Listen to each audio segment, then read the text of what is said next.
The following is a video documentary of the 2000 Crown Royale feature attractions, Frank Thomas, number 8. This card was graded by advanced grading and was awarded a score of 9.0, which is a mint. And let's start with the upper left-hand corner, and we'll go around the perimeter. One of the characteristics of this card, of this type of holder, is that when it is welded together during the sonic sealing process, it will show some darkening, and will also show an accumulation sometimes of air bubbles and even some crystallization. And we'll point those out along the route as we travel the perimeter of the card right now. To the left-hand side, you see the upper left that has a darkening. That's an indication of a weld point. These are good forensic markers so that we could distinguish this holder from others. There's some crystallization there in the middle where it would normally be clear. You also have some more darkening along the edge. As we go further down to the right-hand side, you'll see some more darkening there. You'll also see some bubble accumulation, some air bubbles that accumulated during the process of welding. Going down a little further, you see a darkening along the edge. Again, that's the two pieces coming together. You see a little bit of a marker right there. It looks like it might be a chip. That would be a really good way to identify this card as well, right on the outermost right-hand side. Okay, as we see the card enter, here's a forensic marker for the card itself, and that is the upper right-hand corner. It has a white marking on it, or it's really a wear mark.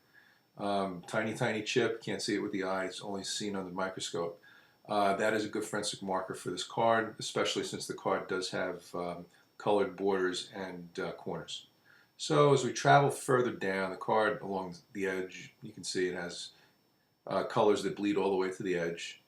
And the holder itself shows those same repeated darkenings, and also you'll see some of the crystallization, some of the frosted look where it would normally be clear.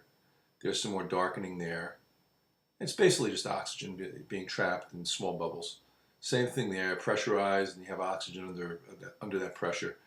Also of note, you'll notice that the bottom right-hand corner has a little tiny dog ear only visible under microscope. That should be noted as a forensic marker for the card as well. As we traverse the bottom, you see you have the darkening, some more darkening there. The card itself is very sharp along the edges. There's some more darkening. We get to the corner, you're going to see some more darkening there. So you have some extremely good forensic indications here of this card. The blue corner there, the bottom corner, has two white, very, very tiny chips on them. Those can easily determine that it was this card, so that's a good forensic marker for this card. Going along the perimeter, we'll see if we pick up anything else that would be of specific identification for this card and the holder. There's some more darkening along the edge. See, it goes into a gold corner. The gold corner is very strong. Okay, let's go along the card's top. You can see it's just a card that's got color all over, very brilliant. Bleeds to the edge, all four sides. The card itself, very nice condition. Obviously, it was graded a mint 9, so there's not going to be too many imperfections in this card. But what we do pick up, we want to make sure we put into the forensic note, like the corners that we noted. But the card surface looks good. I don't see any wear spots or anything like that we need to take note of. Okay, everything we see looks nice and colorful, and the card is in wonderful condition. And as we go along the bottom, we map all the way back to that corner. Just again, to note that that corner is slightly dog-eared. So just a good note there. And this concludes the video documentary for this card.